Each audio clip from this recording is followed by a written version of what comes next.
grabar en la nube. Vale, en principio se está grabando. Vale, sí. Esperemos que haya suerte. Pues eso, el centro IGAIN, que está dirigido por la doctora Mayer Bas, que también os invito a buscar un poco sobre ella. Es una doctora, de hecho es quien diagnosticó al hermano de mi pareja. Y yo creo que, bueno, a nivel quizás también español es uno de los centros, yo creo, pioneros a nivel de todo el tema de trastornos del neurodesarrollo y específicamente del autismo. Y luego, pues, estos son varias formaciones específicas en el campo del autismo que he ido realizando a lo largo de mi carrera profesional. Está el programa Teach, que creo que puede ser muy útil también para todas las personas con Phelan-McDermid.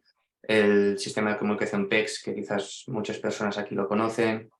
El programa de atención precoz Denver, sus iniciales en inglés que son ESDM, es un programa el que ha demostrado más efectividad a nivel de atención precoz en el buen pronóstico de los niños muy pequeños con sintomatología dentro del autismo. Y luego, bueno, todas las estrategias del ABA y estos dos últimos, el ADR y el A22, son dos pruebas diagnósticas. Aunque yo estoy en el campo de la intervención, también, bueno, he estado formado en estas dos pruebas que más adelante hablaremos, ¿no? Que son para la evaluación de toda la sintomatología del autismo. Bueno, antes de empezar, ya todos lo conocéis, supongo. Cuando hablamos de Phelan-McDermid, evidentemente yo no soy especialista en Phelan-McDermid, mi campo profesional es concretamente el autismo. Por lo tanto, de toda la sintomatología o todas las áreas de afectación del Phelan-McDermid, hoy vamos a hablar pues, del tema más de psiquiatría y psicología y específicamente más en el campo del TEA, que la gran mayoría de personas con Phelan-McDermid pues presentan alteraciones dentro de lo que se entiende como autismo. Bueno, antes de empezar, creo que es importante describir qué es el autismo o el trastorno del espectro de autismo, que actualmente este es el nombre clínico o técnico. El trastorno del espectro del autismo, básicamente, de forma muy simplificada, presenta dos áreas nucleares de afectación. La primera sería dificultades en la comunicación e interacción social y la segunda sería más tema de rigidez cognitiva, ¿no? Lo que sería la comunicación, interacción social, pues dificultades en comunicarse y en interaccionar con los demás, simplemente, de forma muy breve. Y la rigidez cognitiva serían estos patrones de intereses y de conducta muy repetitivos y restringidos, ¿no? Hacer siempre las mismas cosas, de la misma forma, ¿no? Evidentemente dentro de la variabilidad de cada caso, pero a nivel diagnóstico esto es el autismo. Y luego hay otras afectaciones asociadas que la mayoría de personas con autismo también presentan.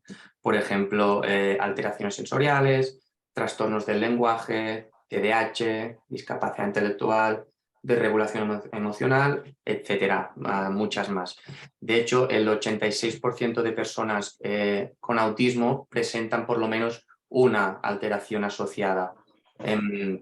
Pero todo esto no es autismo, son otras cosas asociadas. El autismo son dificultades en la comunicación y en estos patrones de conducta y de pensamiento y de intereses muy restringidos y repetitivos. Es importante también destacar que es un espectro, el autismo es muy amplio, entonces es un espectro ya tanto a nivel de severidad de la sintomatología como también de las otras alteraciones asociadas que puede haber. Entonces, la sintomatología clínica varía mucho entre un caso y otro. Entonces, también es difícil explicar qué es el autismo y entender qué es el autismo precisamente porque hay mucha variabilidad. Para ejemplificarlo de forma muy visual, pues podríamos tener un caso donde tiene afectación importante en la comunicación y una afectación menor en rigidez cognitiva, ¿no? Que lo represento pues, con estos tamaños en el círculo. Y en este caso, por ejemplo, una discapacidad intelectual también asociada. En otro caso, por ejemplo, dificultades importantes tanto a nivel de comunicación como de rigidez cognitiva y bueno, un TDAH asociado, por ejemplo, y alteraciones sensoriales. Y en otro caso podría haber dificultades leves en la comunicación e interacción y dificultades muy importantes, por ejemplo, en la rigidez cognitiva y alteraciones en el lenguaje de forma asociada. Por lo tanto, vemos que ya el autismo ya de entrada es algo muy heterogéneo y precisamente es así porque hay orígenes muy distintos, ¿no? Orígenes ya sean genéticos, ya sean causas ambientales que también pueden afectar en el desarrollo del autismo. Entonces, hay mucha variabilidad a nivel de síntomas, pero también hay mucha variabilidad a nivel del origen, de la causa de esta sintomatología del autismo. ¿Cómo se diagnostica el autismo? Pues se diagnostica a través de la conducta. Esto significa que no hay un indicador, un biomarcador o un indicador biológico que nos pueda, que podamos detectar y decir esta persona tiene autismo. Es decir, detectamos el autismo a través de la conducta. Para hacerlo, pues tenemos dos pruebas, quizás las más destacadas o las más efectivas, que sería el A22 y el ADR, en los cuales el A22 es una prueba en la cual la utilizas directamente con la persona que estás evaluando y a través de las actividades que te propone en función de la edad y del perfil de la persona, pues intenta hacer emerger estas conductas asociadas al autismo para luego el clínico observarlas y a través de la conducta decidir si existe un autismo o no. Y el ADR pues sería una entrevista que se realiza a las familias. El diagnóstico de autismo es muy complejo y por eso es importante a nivel de evaluación acudir a alguien muy formado a nivel del diagnóstico. Ya os digo, yo estoy formado en diagnóstico, pero mi especialización es en intervención. Yo no realizo diagnósticos. Entonces, nos basamos a nivel clínico en el DSM-5. En el DSM-5 es el manual donde están todos los criterios diagnósticos de los trastornos o condiciones mentales. Entonces hay una serie de criterios diagnósticos, en este caso del autismo, del TEA. Resumidamente, muy simplificado, podría ser no uso de gestos, anomalías en el contacto visual, dificultad en el juego imaginativo, el uso repetitivo de objetos, inflexibilidad en rutinas, etc. Si el clínico observa y recoge información y cree que cumple X criterios de estos comentados, pues simplemente se diagnostica el trastorno espectro de autismo. ¿Hay alguien que ha levantado la mano? No sé si normalmente vais haciendo... creo que ha sido un error. Si alguien quiere hablar a media, bueno, puede solicitar hablar y si no al final también podemos hacer el turno de preguntas o comentarios. Pero cuando se diagnostica el autismo es imprescindible, y esto es lo que interesa en esta charla quizás del McDermott, ¿no? De indicar si el autismo está asociado a una afectación médica, genética o un factor ambiental. Es decir, si hay una causa, en este caso genética, que explique estas dificultades relacionadas con el autismo. Si identificamos una causa genética, luego pues tenemos toda una lista de síndromes detectados actualmente, como podrían ser estos, ¿no? El síndrome de Rett, el X frágil, Williams, Angelman, el Phelan-McDermott, Prader-Willi o el síndrome de Down, por ejemplo. En todos estos síndromes en los cuales se sabe la causa que lo produce, en este caso genético, sabemos que es la causa de esta sintomatología que presenta en relación al autismo. Pero en la mayoría de casos, en la gran mayoría de casos de personas que están diagnosticadas de autismo, no sabemos la causa. Entonces el diagnóstico queda un diagnóstico un poco descriptivo, ¿no? Podría ser un ejemplo, esta persona tiene trastorno espectro de autismo con TDAH, con trastorno específico del lenguaje y con discapacidad intelectual. Se hace una descripción de todo el cuadro clínico que observamos.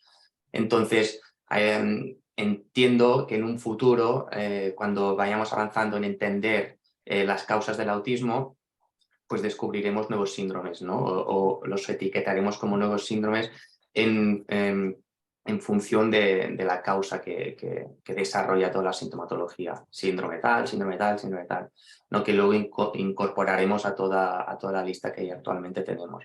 Por lo tanto, el autismo la mayoría de veces no sabemos por qué ocurre, pero en otras, como es el caso del síndrome de Phelan-McDermott, sí que lo sabemos y es importante esto irlo detectando. Por lo tanto, en el síndrome de Phelan-McDermott tenemos el síndrome de Phelan-McDermott y dentro de él pues tenemos todo el cuadro más sintomatológico, ¿no? El autismo, la discapacidad intelectual, el trastorno del lenguaje, luego también problemas médicos, ¿no? De temas de riñones, tema más neurológico de epilepsia o anomalías neurológicas. Por lo tanto, la síndrome de Phelan-McDermott sería la causa o la anomalía genética y todo el resto son las manifestaciones clínicas, entre las cuales hay en la mayoría de casos el autismo, que es de lo que yo puedo hablar con propiedad, ¿no? Del resto pues no tanto. Y nos queda este cuadro, esto un poco introductorio pues para poder entender qué papel juega el autismo en la síndrome de Phelan-McDermid. Entonces tenemos todas estas áreas de afectación, es un síndrome complejo porque hay también afectación médica, pero bueno, en mi caso pues hoy vamos a hablar un poco más del tema más del autismo dentro del Phelan-McDermid. ¿Qué pasa? Que en la mayoría de casos primero se diagnostica el autismo, ¿no? De este gráfico detectamos como por ejemplo es el caso del hermano de mi pareja, hasta los 25 años con el diagnóstico de autismo y discapacidad intelectual y varios diagnósticos más, pero luego a través de pruebas genéticas pues detectas el síndrome de Phelan-McDermid y todo queda como, ¿no?, englobado dentro de la síndrome. Vale, esto ya también para finalizar esta introducción. La prevalencia del autismo está incrementando de forma muy importante. Estos son estudios de Estados Unidos. Vemos la primera parte en el año 2001 detectaron un caso cada 150 de autismo y en el año 2018, por ejemplo, llegaron a un caso cada 59. Estos son estudios de Estados Unidos.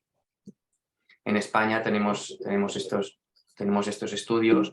En el año 2013, por ejemplo, detectaron un caso cada 163 y en el año 2018, por ejemplo, llegaron a un caso cada 64 o a uno cada 100.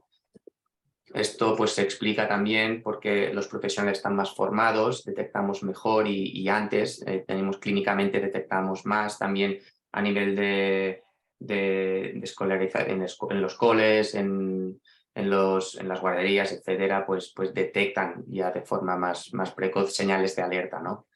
Entonces, por ejemplo, esto es un gráfico de los estudios publicados en relación al autismo. Vemos que se incrementa en los últimos años de forma exponencial. Entonces, es evidente también que detectamos más y mejor.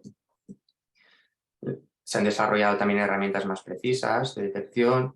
También esto es cierto que cambiaron los criterios diagnósticos del autismo en el año 2013 con la publicación del DSM-5.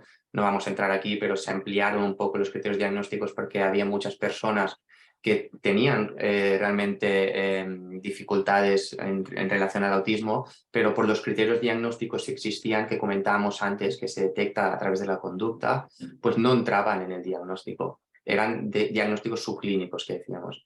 Entonces se ampliaron los criterios para dar cabida también, porque es importante diagnosticar. Si una persona tiene dificultades pero no cumple criterios y está un poco ahí en el limbo, esa persona no existe a nivel ni estadístico ni político, ¿no? También porque los políticos también tienen que saber las cifras, las necesidades, etcétera, para poder luego desarrollar y destinar recursos. Entonces se ampliaron estos criterios de diagnóstico a nivel internacional.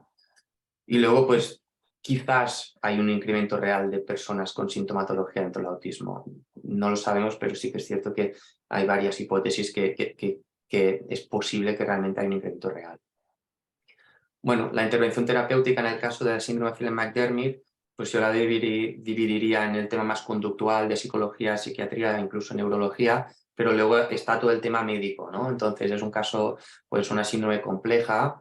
En mi caso, evidentemente, vamos a hablar del tema más de psicología, pero es verdad que en la síndrome de Phelan-McDermid, como todas las otras síndromes que afectan, pues también a nivel más médico, aparte del tema más conductual y cognitivo, pues es importante rodearse de un buen equipo también la Vamos a hablar, pues, por lo tanto, de temas de psicoterapia, ¿no? La psicoterapia en el Phelan-McDermid yo creo que está muy relacionada a nivel la sintomatología del autismo, también los problemas de conducta, en la estimulación del lenguaje, y luego ya trabajar ya desde pequeños y especialmente luego ya en la adultez, todo el tema más de autonomía y habilidades del día a día, ¿vale? Para hacer que sean personas un poco más autónomas y funcionales. Yo cuando explico la intervención terapéutica también a las familias que empezamos a trabajar a nivel clínico en ICAIN, pues me gusta explicarlo pues de esta forma.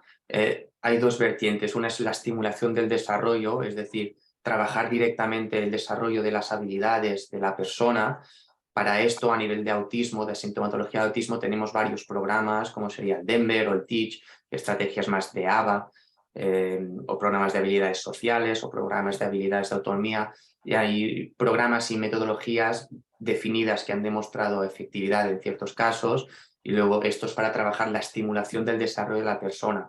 Pero luego también está todas las adaptaciones y soportes diarios que tenemos que realizar en el entorno de la persona. Es decir, hacer un entorno amigable para la persona. ¿No? Está el concepto de autism friendly, ¿no? de que sea un entorno amigable para las condiciones del autismo, ¿no? En este caso, no solamente del autismo, sino todo lo que sería la globabilidad de la síndrome de Phelan-McDermid. Pero es importante trabajar el desarrollo y la estimulación de las habilidades de la persona, pero también hacer que el entorno sea fácil y comprensible para ella, ¿no? Para esto podemos utilizar horarios visuales, hacer un entorno muy estructurado,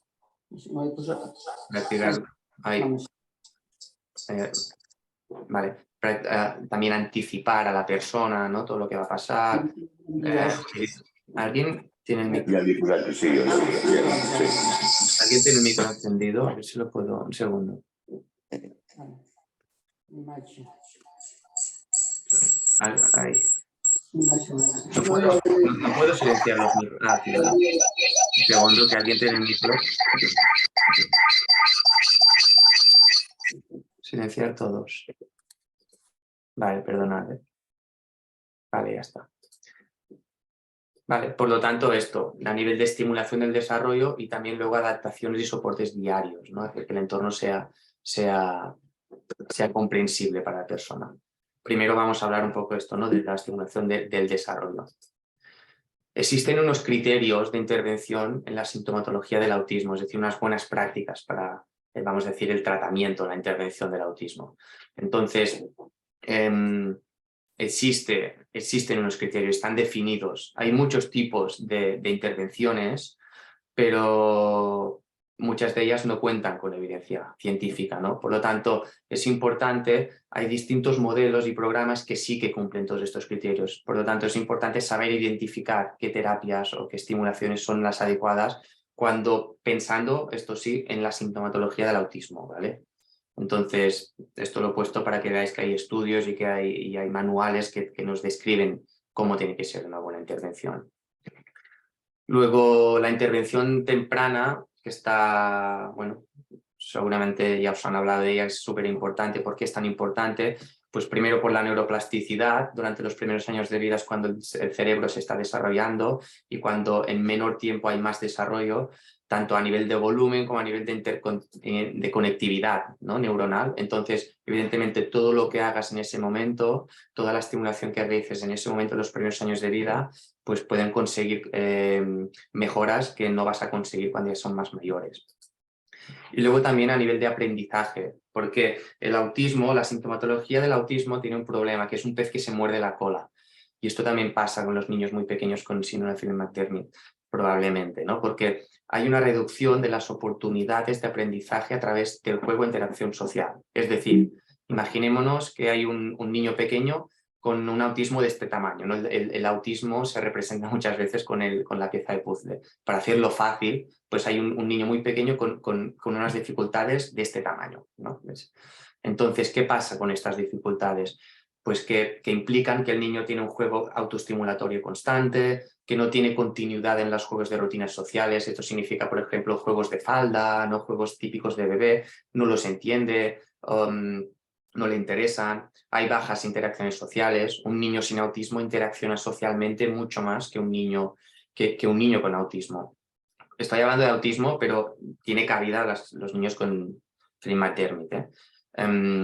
Luego hay un bajo refuerzo positivo social, es decir, un bebé sin autismo te mira a los ojos y ríe, ¿no? Le gusta, o sea, hay un refuerzo social. Y esto está demostrado a nivel hormonal, ¿no? Que prefieren o les da más recompensa la interacción con una persona que no con unas luces, por ejemplo. Y en el autismo sí que pasa, ¿no? Que normalmente buscan más todo el tema más sensorial que no lo social. Por lo tanto, hay menos interacciones sociales, y hay también un patrón de interacción, de comportamiento de juego muy restringido y repetitivo. Y si siempre haces lo mismo, pues no aprendes de otras cosas que dejas de hacer. Por lo tanto, todas estas dificultades hacen que este autismo o estas dificultades se incrementen, simplemente porque no has disfrutado de estas oportunidades de aprendizaje, tanto social como a nivel cognitivo también, de utilizar juguetes de distintos, de cada vez hacer cosas distintas. Entonces, con la intervención temprana queremos romper esto, ¿no? Es decir, nos intentamos adaptar a las características de la persona, del niño, pues para ofrecerle dentro de sus posibilidades todo esto que sin la intervención se está perdiendo. Un poco esta es la explicación de por qué es tan importante la intervención temprana. Bueno, de criterios de buenas prácticas en la intervención temprana, pero no solamente en la intervención temprana, la mayoría de ellas se pueden generalizar a niños más grandes, 6, 7, 8, 9, 10, o sea, niños mayores. No todas, pero en intervención temprana deberían cumplirse todas. Y luego con niños más mayores o adolescentes, pues no todas, pero es importante tenerles en cuenta algunas de ellas, ¿no? La intervención con niños con sintomatología del autismo, si lo que queremos es mejorar la comunicación, la interacción social y la rigidez cognitiva, las áreas de afectación nucleares del autismo, y también, por ejemplo, sería muy útil también a nivel de lenguaje o a nivel de alteraciones sensoriales, pues sería la intervención realizarla en casa, seguir la iniciativa Intereses del Niño, realizar evaluaciones periódicas y redactar objetivos en función de estas evaluaciones periódicas del desarrollo, empoderar a los padres, y luego que la intervención tiene que ser global. Esto lo vamos a explicar rápidamente uno a uno. Entorno natural significa simplemente que es recomendable realizar la terapia, o por lo menos parte de ella, en un entorno natural, ya sea en casa, en la escuela, en el parque. El autismo, una de las dificultades del autismo es que tienen problemas en generalizar los aprendizajes. Esto significa que lo que aprendes en un sitio a veces les cuesta aplicarlo en otros sitios. Tú le puedes enseñar a un niño con sintomatología dentro del autismo a pedir que tiene sed en un entorno de una sala de una clínica, ¿no? Donde se realiza la terapia, pero luego en casa no lo va a saber hacer. Esto no en todos los casos, pero en muchos casos sí. Es decir, generalizarlo. Aprende a jugar de forma adecuada con un juguete, pero quizás en un juguete muy parecido en otro entorno no lo va a hacer. Entonces es importante que la estimulación sea en casa, por ejemplo, con sus juguetes en su entorno, y por ejemplo también puedes hacer la intervención mientras desayuna, mientras merienda, mientras se toma una ducha. Es decir, la intervención en entornos naturales, en actividades naturales. Si esto no es posible, es importante que haya mucho feedback, ¿no? Entre familias y terapeuta, a través de vídeos, de comentar en casa cómo lo hacen, dar muchas pautas para el entorno natural. Seguir la iniciativa Intereses del Niño. Esto significa que para trabajar la sintomatología del autismo en edades tempranas es indispensable la motivación intrínseca del niño. Esto se explica porque si estamos forzando a un niño pequeño con autismo a hacer algo que no quiere a nivel terapéutico, probablemente desarrollará lo que decimos evitación, que cuando tú llegas él se va, ¿no? O sea, yo no quiero, con esto yo no quiero. Porque realmente lo que queremos es mejorar también el interés social, que disfrute, es decir, que disfrute relacionándose, interaccionando con los demás. Igual comunicando, tienen que ver que comunicar es útil y es divertido.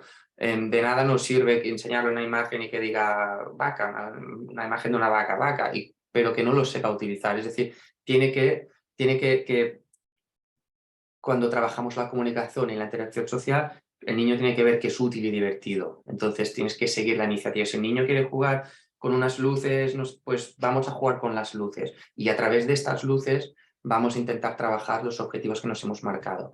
Un poco esta es la idea, ¿no? De no llego yo y hacemos esto. Cuando son más grandes, quieres trabajar temas más cognitivos, temas más de aprendizaje, más atencionales. Luego y así también el niño llega a un punto que sí que lo tienes que empezar a forzar, ¿no? Y decir, vale, primero hacemos esto, que no quieres, luego lo otro. Pero cuando son muy pequeños es mejor seguir su iniciativa. Entonces la intervención también tiene que ir variando en función de la evolución y de la edad.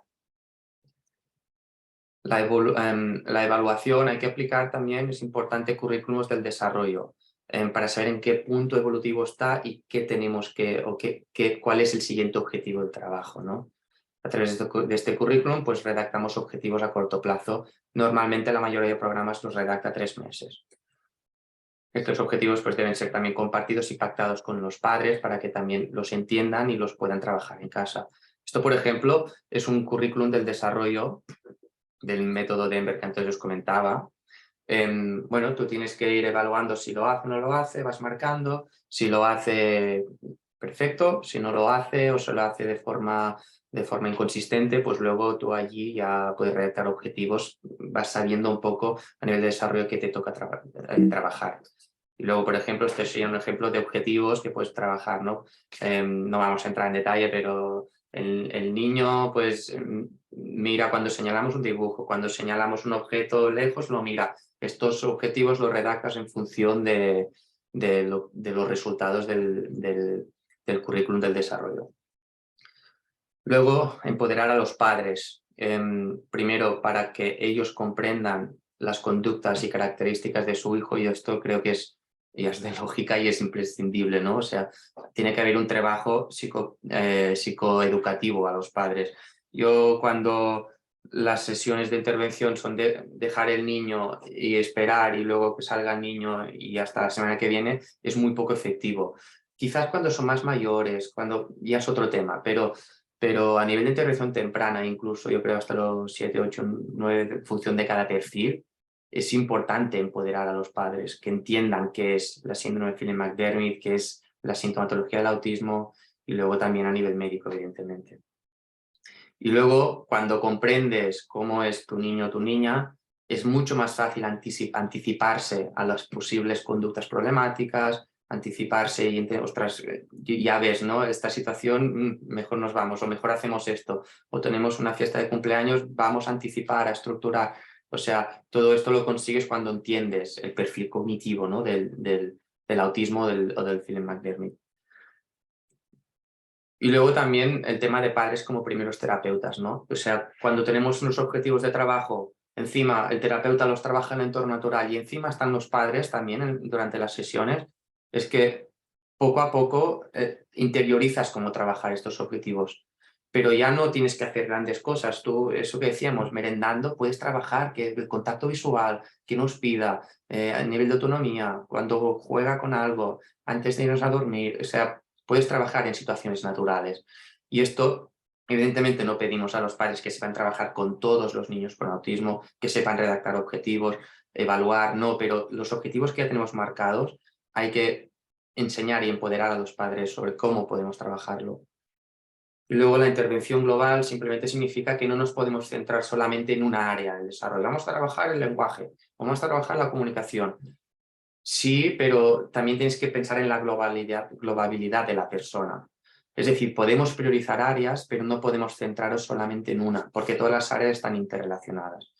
Un ejemplo que de entrada parece poco lógico, pero si un niño pequeño tiene dificultades en la motricidad fina, en las manos, por ejemplo, es más probable que tenga un desarrollo más lento también a nivel cognitivo. Esto está demostrado, ¿no? Por ejemplo, porque no puede, cuando son muy pequeños, no puede jugar con juguetes pequeños, tal, pues entonces busca más juegos más de motricidad gruesa, ¿no? De saltar, tal, pero no está a nivel atencional, por ejemplo, también. Si un niño pequeño no sabe cómo coger unas piezas pequeñitas y meterlas tal, no tendrá tanta paciencia, por ejemplo, o estará menos atento, desarrollará más lento las habilidades atencionales, habilidades incluso de autorregulación emocional. Por lo tanto, hay que tener en cuenta la globabilidad de la persona. Evidentemente, si hacemos intervenciones más breves, porque esto es muy costoso, evidentemente, o sea, las terapias son muy caras. Si el caso es que podemos hacer 1 hora de sesión de estimulación a la semana, pues bueno, nos centramos más en unas áreas u otras, pero es importante pensar en la globabilidad de la persona, ¿no? Sobre todo al redactar objetivos, de que si no hace esto tampoco hará lo otro. Por eso es importante aplicar currículums del desarrollo. Vale, Luego, ahora un poco es dar un poco pinceladas de varios temas, ¿no? A nivel de comunicación que yo pienso que son importantes, son dudas frecuentes que yo en la práctica diaria pues tengo que explicar, por lo tanto he pensado que puede ser útil pues explicarlo directamente aquí, ¿no? La comunicación y el lenguaje están relacionados, pero no es lo mismo, ¿no? Quizás ya la mayoría lo sabéis, pero bueno, creo importante puntualizarlo. Comunicar es transmitir un mensaje a otro, simplemente, tú quieres transmitir un mensaje a otro, y el lenguaje es cómo lo transmites, el medio. Tú puedes comunicar señalando, puedes comunicar con la mirada, puedes comunicar escribiendo, puedes comunicar con pictogramas, puedes comunicar de muchas formas, ¿no? Con gestos. Por lo tanto, una cosa es la comunicación y otra cosa es el lenguaje, ¿vale? Y es muy importante la comunicación, el lenguaje evidentemente también, pero la comunicación es imprescindible, porque hay habilidades comunicativas previas al lenguaje funcional. Un ejemplo muy claro es, nosotros vemos a diario muchos niños con autismo que tienen lenguaje, cantan canciones, repiten frases súper largas de dibujos de la tele, pero no saben comunicar, o sea, no te dicen tengo sed o no te dicen agua, ¿no? Entonces, son niños que tienen lenguaje, pero no saben utilizarlo. Por lo tanto, no tienen problemas en el lenguaje, pero sí tienen problemas en la comunicación. En el autismo, todas las personas con autismo tienen problemas en la comunicación, mayor o menor severidad, y no todas tienen problemas en el lenguaje, pero sí que todas, a la mayoría, tienen problemas en cómo utilizar este lenguaje, ¿no? Entonces, sí que muchos saben decir, tengo sed, por favor, pero ya quizás en autismo de más alto funcionamiento, pues sería cómo adaptar el lenguaje en ciertas situaciones, más dificultades más sutiles, ¿no? Pero es importante tener en cuenta que comunicación y lenguaje están muy relacionados, pero no es lo mismo, y al principio especial foco en la comunicación. Si no hay avances en comunicación o lenguaje, pues hay que valorar también sistemas aumentativos o alternativos de la comunicación, que podrían ser, por ejemplo, los PECs o el Proloquo. Yo normalmente utilizamos los PECs porque son más, pensamos que son más claros o más fáciles de utilizar para la población de personas con autismo. Cuando trabajamos la comunicación y el lenguaje es importante tener claro qué queremos conseguir, lo que decíamos de definir objetivos, ¿no? El lenguaje es algo muy evidente, ¿no? Dentro de un cuadro clínico de personas con autismo o Phelan-McDermid en concreto. Entonces, evidentemente en casa queremos también, ¿no? de estimular, ¿no? Agua, agua, ¿no? O lo que sea, ¿no? De intentar que saque palabras, que frases, etc. Pero ¿qué estamos trabajando? ¿Qué punto estamos? Quizás es un niño que a nivel de lenguaje hay un grupo de niños con sintomatología del autismo que no desarrollará lenguaje, por ejemplo. Entonces, tenemos que ir paso a paso. Tenemos que ir paso a paso y primero focalizarnos en la comunicación. Pero, ¿cuál es el objetivo? ¿Estamos trabajando que nos señale? ¿Estamos trabajando que cuando quiera algo que nos insista, ¿no? Que si no que sé, estamos cantando una canción, le gusta mucho, paramos, ostras, que nos mire, ¿no? Como, ¿qué pasa? Esto es comunicar. Estamos trabajando que verbalice algunas palabras o sonidos. Es importante tener claro qué estamos trabajando y todos un poco a la una, ¿no? En comunicación y lenguaje sobre todo. A nivel de juego también es importante trabajar el juego porque está implicado en el desarrollo cognitivo, social, comunicativo, imaginativo o también de motricidad. Entonces es importante poner foco en cómo juega el niño. Niños muy pequeños, ¿qué hacen? ¿No? Sabe utilizar juguetes de causa-efecto, juguetes de causa-efecto más complejos, donde hay más de un paso implicado. A nivel de creatividad también, ¿no? A nivel de rigidez, hay niños con autismo, entiendo que dentro de la Phelan-McDermid también, que solo quieren hacer las cosas de una determinada manera. Con juegos de este tipo nos permite trabajar la flexibilidad. ¿Qué hace? ¿No? Ya más a nivel simbólico, juega con coches, por ejemplo, o da vueltas a las ruedas de los coches, o los va mirando.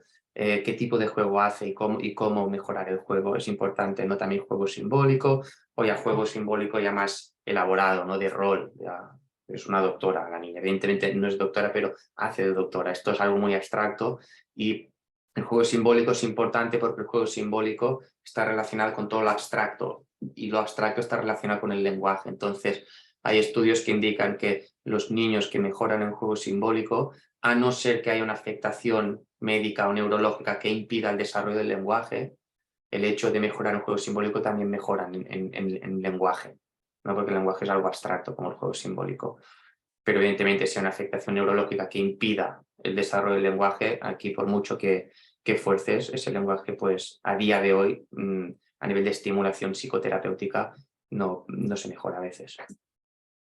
Y luego ya para terminar esta parte, cuando crecen, pues a partir de los 6 años, por ejemplo, nos encontramos que no tenemos tantos modelos y programas de intervención bien definidos con validez y evidencia científica demostrada.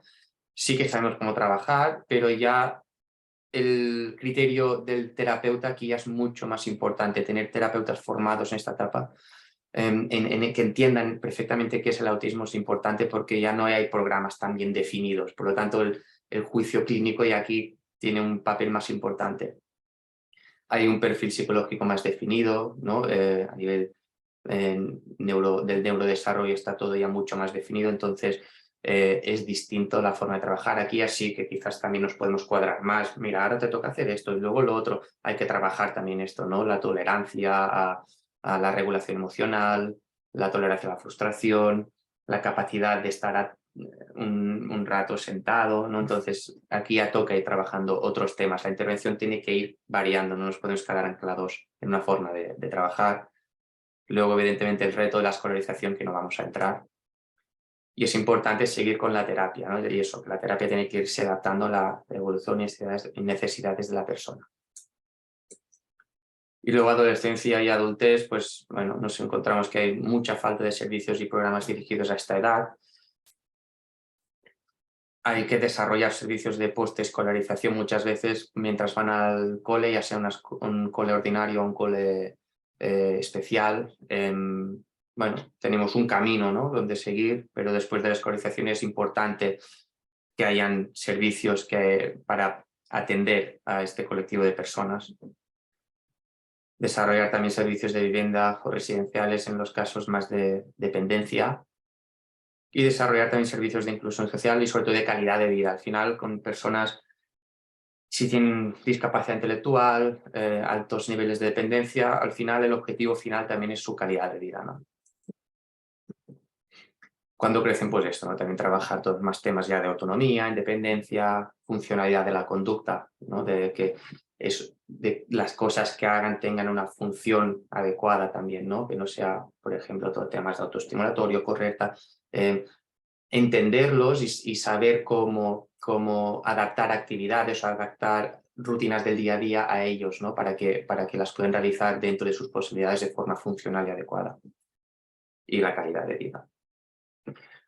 Bueno, vuelvo un poco a eso que decíamos antes. Ahora estamos hablando de estimulación del desarrollo y ahora ya sería la última parte de la charla, sería más adaptaciones y soportes diarios. Cómo hacer que el día a día de esta persona, más allá de la estimulación de sus habilidades, sea más fácil, ¿vale? Aquí los dos grandes temas que siempre hablamos es la estructura y la anticipación. Y esta estructura de anticipación se puede conseguir, ahora lo vamos a hablar, pero a través de soportes visuales. Yo creo que los soportes visuales son súper útiles. Esto no significa llenar la casa de pictogramas ni de fotos, pero sí entender qué son los soportes visuales y cómo utilizarlos. Los soportes visuales son súper útiles para las personas con autismo, pues porque todo lo que es verbal es efímero y se va al instante, ¿no? En cambio, los soportes visuales allí están, procesan mucho mejor todo el tema visual que todo el tema verbal. Por lo tanto, todo lo verbal que pueda ser acompañado de algo visual, mucho mejor y mucho más claro. Con los soportes visuales podemos trabajar la estructura de anticipación, pero también podemos trabajar la comunicación expresiva, como puede ser paneles de comunicación, ya programa más de text, que es algo más específico. La comunicación receptiva, es decir, la comprensión, ¿no? Cómo podemos explicarle cosas con soportes visuales, se quede todo más claro. Y también, por ejemplo, autonomía, entre otros campos que también podemos utilizar soportes visuales. Vale, la estructura y la anticipación son útiles porque las personas que tienen sintomatología dentro del autismo, por lo tanto también las personas con síndrome de Phelan-McDermid, tienen dificultades en gestionar la incertidumbre, ¿no? Cuando no saben qué va a pasar. Y esto la mayoría de situaciones no saben lo que va a pasar, a no ser que haya una estructura, una rutina muy marcada, que se le haya anticipado lo que va a pasar. Cuando no saben lo que va a ocurrir es cuando les cuesta gestionar esta incertidumbre. Por lo tanto, esto provoca altos niveles de ansiedad, por lo tanto problemas de conducta, malestar y por lo tanto también baja calidad de vida, tanto de ellos como de sus familias, evidentemente. Vale, la estructura es importante porque bueno, es la necesidad de mantener rutinas diarias claras y predecibles. Es la dificultad también en gestionar las novedades. Cuando tú haces una cosa, de repente, esa cosa que siempre haces, la haces distinta, uy, uy, ¿qué pasa? Incertidumbre, ansiedad, los imprevistos, todo lo que es improvisado. Y bueno, esto, importante mantener rutinas diarias y semanales lo más constantes posibles. Esto, evidentemente, si hay un niño con Phelan-McDermid y autismo que no tiene necesidad de rutina o de estructura, pues mucho mejor, pues no lo necesita, perfecto. Pero la mayoría sí que lo necesitan. Y cuando lo necesitan, pues tienes que tú utilizar esta estructura. Muchas veces, si tú no introduces rutina, si tú no introduces estructura, pues ellos mismos desarrollan su propia rutina, su propia estructura, que muchas veces es incompatible con un buen desarrollo diario en casa, ¿no? Entonces es importante nosotros anticiparnos y introducir una buena rutina. Estos son ejemplos que me pasaron por la cabeza en el momento de preparar el PowerPoint. Algún niño que tengo yo, ¿eh? Por ejemplo, cuando vamos al parque, siempre por la misma ruta. Si tú vas por otra ruta, pues ya no entiende, ya vamos a otro sitio. Si no vamos por aquí es que vamos a otro sitio, pero quizás es que simplemente, no sé, para cambiar, pues pasas por otro camino que es igual de rápido, ¿no? Pero ya no entienden, ¿no? Ostras, por ejemplo, otro caso que me viene ahora a la cabeza, un niño que cuando pasaban por delante del parking de su casa, si no entraban, se perdía. Claro, vamos camino al parking, o sea, vamos al coche, ¿no? Ellos deducen por lo que pasa. Entonces, en el momento de pasar por delante, pasar de largo del parking, problema de conducta. No. O sea, claro, para él hay que anticiparle que en este caso va a ser distinto. Cuando viene a recogerme el abuelo al cole, pues vamos a comprar merienda, pues siempre lo mismo. Si un día no vamos, si no vamos a comprar merienda, ¿qué está pasando, no? Porque es distinto hoy. Después de comer, 5 minutos de dibujos en la tele.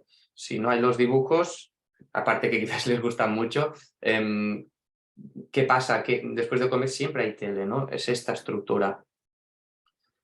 Para hacerlo, pues podemos utilizar soportes visuales, una agenda semanal. Evidentemente esto es genérico, tiene que adaptarse en cada caso. Los lunes vas al cole con papá, los martes también, los miércoles con mamá, el martes por la tarde en el cole. Así cada día puedes intentar repasar la estructura, hoy qué toca, ¿no? Esto es introducir estructura. Pero es eso, quizás estáis pensando en vuestro caso y decir, no, esto no lo necesito, pues mejor. En otros casos quizás la estructura es de otras formas, es la idea general al final. Esto, primero, después, esto es muy útil cuando hay cosas que no quieren hacer, ¿no? Pues primero esto y después lo otro, estás estructurando, ¿no? Y bueno, después hay un refuerzo positivo, ¿no? Que son jugar con dinosaurios, pero es estructura también. Esto es otra estructura, un horario visual de la mañana antes de ir al cole. Te levantas, baño, me cambio, desayuno, colegio y casa. Esto es importante hacerlo con soportes visuales, porque tú pues decís que ya lo hacemos cada día y yo creo que ya lo entiende, pero hay problemas de conducta. Es una herramienta fácil de utilizar, no hay contraindicaciones, mal no irá y muchas veces es muy útil. Eso sería, por ejemplo, otro tipo de hora visual que se puede utilizar en el cole. Ahora estamos haciendo el círculo, después desayunaremos, después haremos el recreo, actividad, almuerzo. Hay muchos coles que lo utilizan, haya o no niños con autismo, pero si hay niños con autismo es súper útil. Es una de las pautas básicas, digamos. Vale, pues ahora el otro tema, ¿no? La anticipación, que sería, van en relación, anticipación y estructura, pero sería explicar previamente cualquier cambio en la rutina. Explicar las cosas nuevas que van a pasar, explicar lo que nos vamos a encontrar en un determinado sitio, explicar qué puede hacer la persona en una determinada situación. Por ejemplo, tal día hay tu cumpleaños o el cumpleaños de un niño de cole, pues se lo anticipas y cada día pues pones una pegatina, ¿no? Hasta que llega el día. Esto sería otra forma de anticipar lo mismo, quizás más fácil, ¿no? Cuando llega el día 14, ¡pum!, es el día del cumple. Aquí, por ejemplo, con el horario de antes, imaginaos que por lo que sea ese día no hay coles, es festivo, pues tú puedes quitar el cole y decir, "Oh, no hay cole, pero iremos al recreo". Esto es anticipar y estructural. ¿Qué pasaría si no le anticipas? Pues que el niño después del desayuno quiere ir al cole, ¿no? Si no es fin de semana, si estás utilizando la rutina de los días de entre semana y ese día no hay cole, uy, entonces es muy útil para anticipar. Y eso sería otro ejemplo, por ejemplo. Primero jugamos con la casita de Peppa Pig y después vamos al parque, ¿no? Nos ponemos los zapatos, vamos a la puerta y vamos al parque. Esto es un columpio. Entonces, bueno, en función de cada caso, lo harás de una forma u otra. Si el niño es capaz de entender con dibujos que tú haces allí, pues súper útil. O sea, vas con libreta y boli, puedes ir estructurando, anticipando cuando tú creas que es necesario. Con los soportes visuales, por lo tanto, podemos trabajar estructura, anticipación, pero también autonomía, comunicación expresiva, panel de comunicación en la cocina, por ejemplo, donde pueda tener los distintos alimentos que le gustan y que te lo entregue o que te lo señale, ¿no? Son opciones que esto se tiene que evidentemente decidir con un terapeuta especialista. Para comprender, para cognición y aprendizajes incluso, para cognición social, o sea, puedes utilizar los soportes visuales para un montón de cosas. Por ejemplo, ponemos el ejemplo de ir al médico, ¿no? Con un calendario visual se lo puedes anticipar. Tal día iremos al médico, mira, mañana iremos al médico ya. Pero, ¿qué pasa una vez llegas al médico? El niño quizás está perdido allí, ¿no? Pues puedes utilizar una historia social. Esto evidentemente también en función del nivel cognitivo del niño o niña, ¿eh? Lo va a comprender o no, pero bueno, lo puedes utilizar. Mira, papá, mamá y María, en este caso, iremos en coche al hospital, entraremos, nos esperaremos sentados, iremos a la habitación del doctor, después iremos en coche a casa y comeremos un caramelo para hacerlo al final algo positivo, ¿no? Pero esto te lo puedes llevar al hospital y decirle, mira, ahora estamos en el coche y enseñaros el coche, ahora entraremos en el hospital y nos sentaremos, vas señalando dónde estamos. Esto se llama historias sociales y también puede ser útil para explicar todo el tema de cognición social.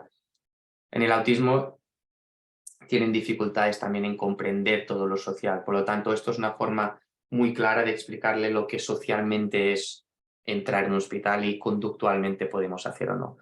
Luego hay otros casos que dices esto no me va a funcionar y quizás lo más fácil también en ese punto en el que estamos es, vale, pues en la sala de espera pues tendrás tablet y podrás ver la tablet.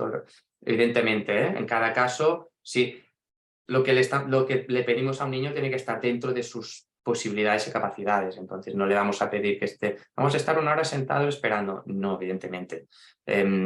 O sea que tenemos que hacerlo siempre pensando en el perfil de la persona. También en adultos. Vale. Para enseñarnos más instrucciones, por ejemplo, mira, no podemos levantarnos, tenemos que estar sentados, siempre que la persona tenga la capacidad de poder estar sentado el tiempo que le estamos pidiendo. No le vamos a pedir más de lo que puede, pero visualmente las normas las puedes explicar así. En el sofá no se salta, en el sofá nos sentamos, si quieres puedes saltar en la cama. Cuando queremos cambiar alguna conducta inadecuada que esté dentro de las posibilidades y capacidades de la persona, es importante decir esto no, pero esto sí, darle una alternativa. Tirar del pelo no, pero sí que podemos abrazar, por ejemplo, ¿no? O sea, intentar buscar alternativas. Y esto sería otro ejemplo por una persona, bueno, que quizás puede comprender más de esto, no trabajar en silencio, trabajar sentado, porque también lo utilizamos en personas con autismo con capacidades cognitivas dentro de la normalidad sin discapacidad intelectual, también necesitan estos soportes visuales. A nivel de autonomía, por ejemplo, secuencias, ¿no? Si queremos que aprenda a cepillarse los dientes, un ejemplo, podemos utilizar estos pasos de tenerlo ahí pegado en frente en el baño, ¿no? Poner pasta, estamos aquí, ahora gárgaras y ahora sacarse el pelo. A la cara, perdona. Ir al baño. Mira, ahora qué tenemos que hacer primero, sentar la tapa, muy bien, y después sentarnos. O sea, con soportes visuales es más fácil. Esto, por ejemplo, los cajones, poner también imágenes, ¿no? O sea, es mucho más comprensible todo. Otro ejemplo, no sé, ejemplos hay muchos. Yo creo que esto ya es lo último, de hablar un poco de problemas de conducta. En los problemas de conducta hay la teoría de, bueno, la explicación del iceberg, ¿no? Que es muy clara, quizás ya la conocéis, pero es muy visual también. Encima, lo que se ve del iceberg es la conducta problemática. Pero lo que está por debajo son todas las causas que provocan esta conducta problemática, que realmente es esto lo que importa, ¿no? Quizás lo que observamos es que grita, que no quiere ir a sitios nuevos, que se pone muy nervioso. Ahí, pues, las causas pueden ser problemas en la comunicación, alteraciones sensoriales, desregulación emocional, comprensión social, etcétera, ¿no? Las dificultades, las causas que provocan este problema de conducta. Por lo tanto, tenemos que los problemas de conducta pueden estar causados por, bueno, por lo que sea, ¿no? Porque le cuesta comunicar, por lo tanto, no sé, comunicarte, pues me enfado, mucho ruido, alteraciones sensoriales, desregulación emocional, la tolerancia a la frustración, por ejemplo, ¿no? Que no lo tolero y exploto, la comprensión social, eso del hospital, entro allí y ¿qué pasa aquí, no? O la fiesta de aniversario, llegas y ¿qué pasa? Comprensión social, problema de conducta.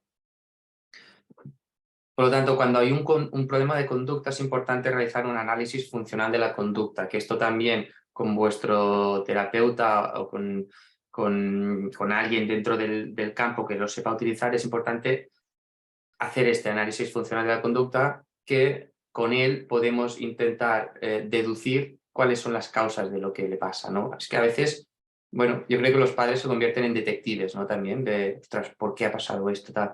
Pero con el análisis funcional de la conducta es una forma estandarizada de hacer este detective, ¿no? Y en el caso de Helen-McDermid, pues evidentemente también están los temas médicos, que es importante tenerlos en cuenta a nivel de problemas de conducta. Es que quizás tiene problemas digestivos, o quizás a nivel de epilepsia ha pasado algo, o tiene una infección de oído que son muy recurrentes, ¿no? O otras, o sea, no solo a nivel conductual o cognitivo, sino también a nivel médico. Aquí la complejidad es más grande, evidentemente, ¿no? Porque dices, es que quizás estás intentando buscar la causa y es que a nivel médico está pasando algo. Bueno, esto también yo creo que es lo último, también que hacer ante una crisis conductual, esto también un poco genérico, pero bueno, simplemente destacar que hay estrategias preventivas y estrategias proactivas. Las estrategias preventivas son anticiparte antes de lo que pasa, del problema de conducta, evitar que pase. Y las estrategias proactivas es qué hacer una vez ya ha pasado. Por lo tanto, a nivel preventivo, es lo que decíamos de empoderar a los padres, que es clave.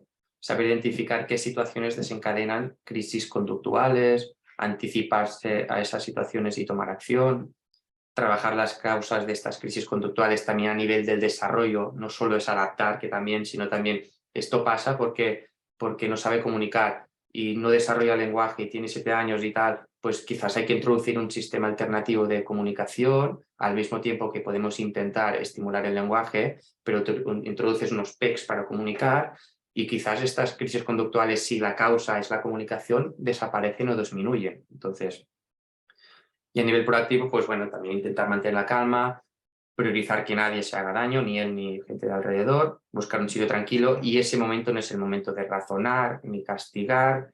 Bueno, depende, ¿no? Si realmente el problema de conducta es una rabieta y es realmente el niño es capaz de gestionar esa situación, tú puedes castigar, ¿no? Pero si realmente es una situación que lo ha desbordado, castigar ahí no tiene ninguna función. En este caso, por ejemplo, un niño en clase, pues a nivel sensorial mucho ruido, problema de conducta. Pues bueno, estrategias preventivas que pueden aplicar en el cole, evitar los momentos caóticos de la clase, que entre a la escuela 10 minutos más tarde, cuando todos están sentados, que sea el primero en salir al patio para evitar las aglomeraciones, etcétera, etcétera. Al mismo tiempo que puedes trabajar esta tolerancia a los ruidos fuertes, pero es algo a medio y largo plazo. A corto plazo tú ya tienes que utilizar estrategias preventivas. A nivel proactivo, pues bueno, llevarlo a un rincón de la calma, ayudarlo a salir de clase en un sitio tranquilo, darle un juego favorito, darle un masaje, música tranquila. En este caso, lo que decíamos, no tiene sentido castigar, porque es algo que lo ha desbordado. Las exigencias del entorno son mayores que sus capacidades, ¿no? Entonces, ahí castigar es que a nivel educativo no tiene ningún sentido.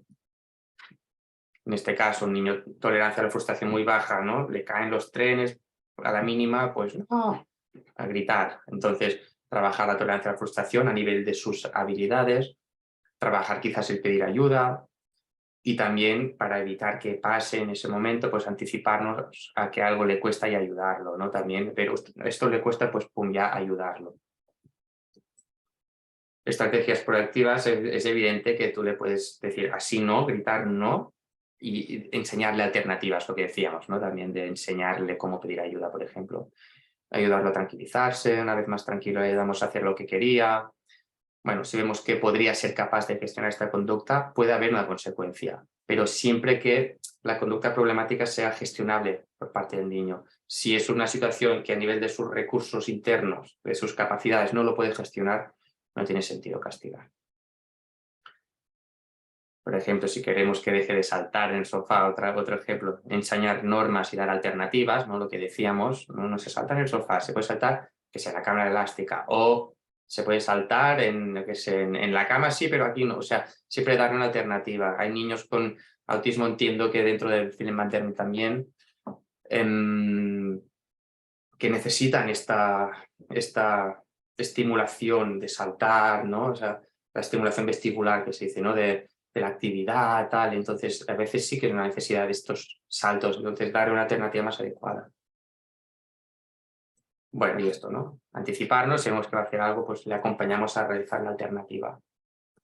Y un poco lo mismo que antes, ¿eh? Si esto es algo que lo puede evitar, por lo tanto puede haber una consecuencia, pero si es algo que lo necesita, pues quizás es dar una alternativa.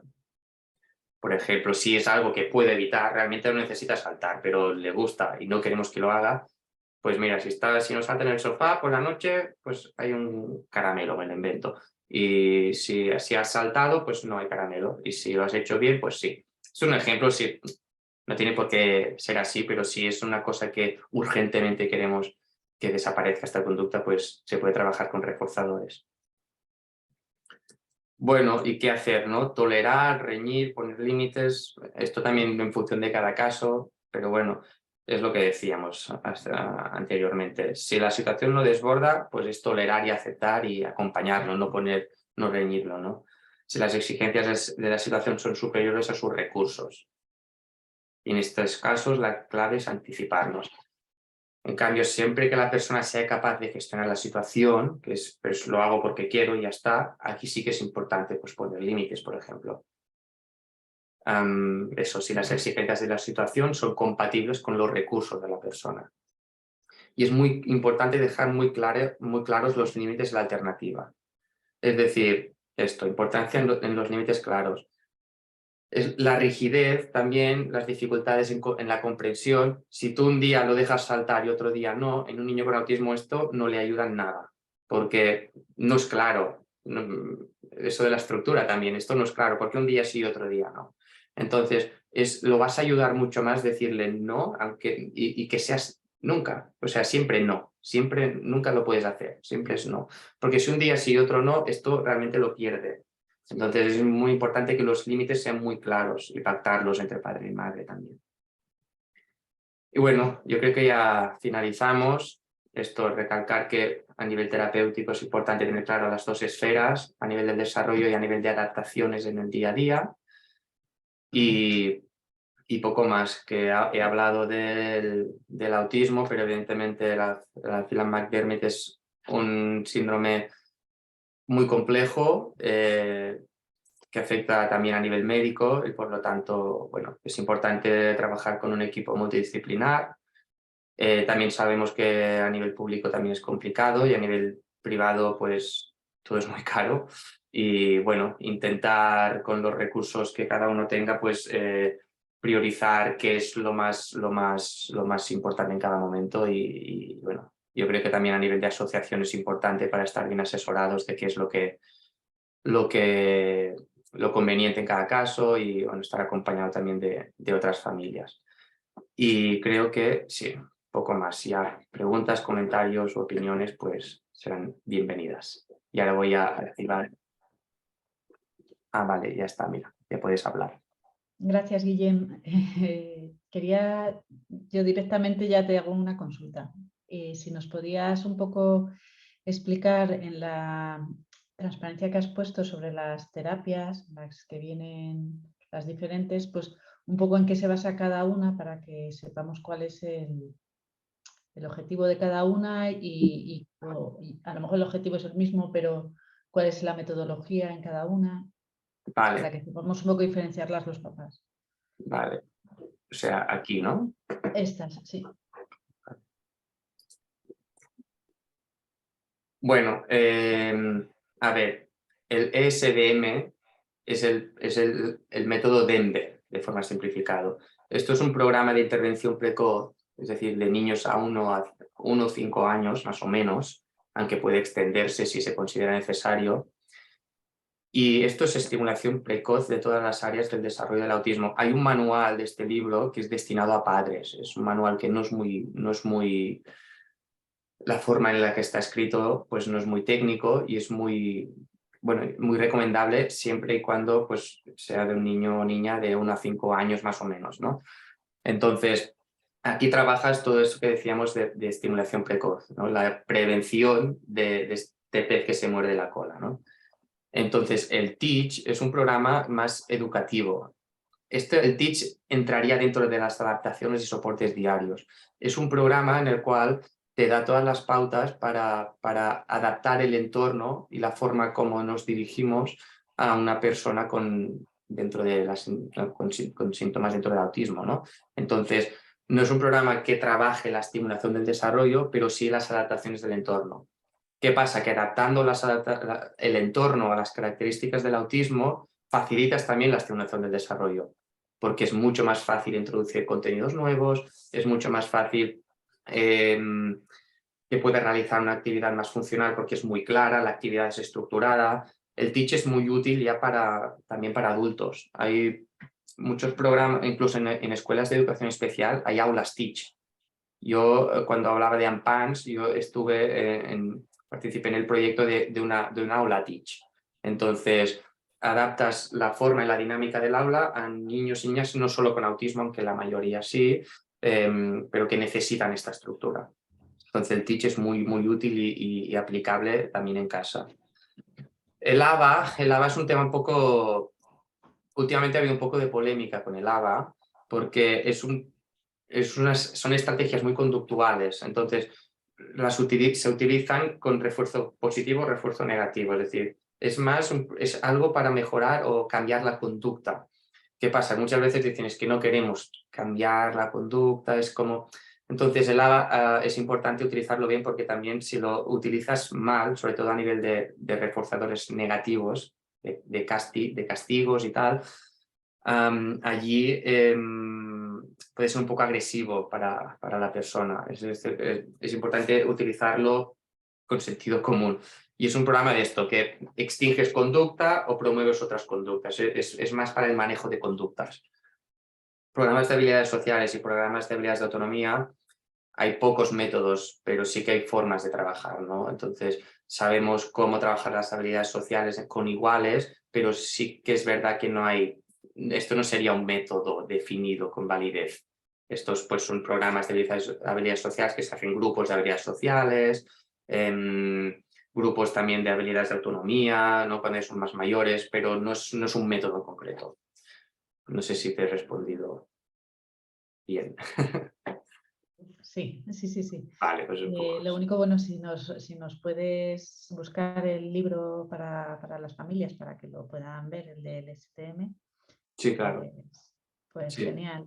Entiendo entonces que tanto, vamos, que los tres primeros como métodos que sí que son como tales se pueden compaginar y trabajar con ellos simultáneamente, Sí, ¿no? o sea, sí, podrías utilizarlo simultáneamente, pero es verdad también que, bueno, sería útil que hubiera allí un terapeuta formado en ellos para decidir en qué momento y en qué situaciones utilizar más un programa u otro, ¿no? Pero sí, serían compatibles.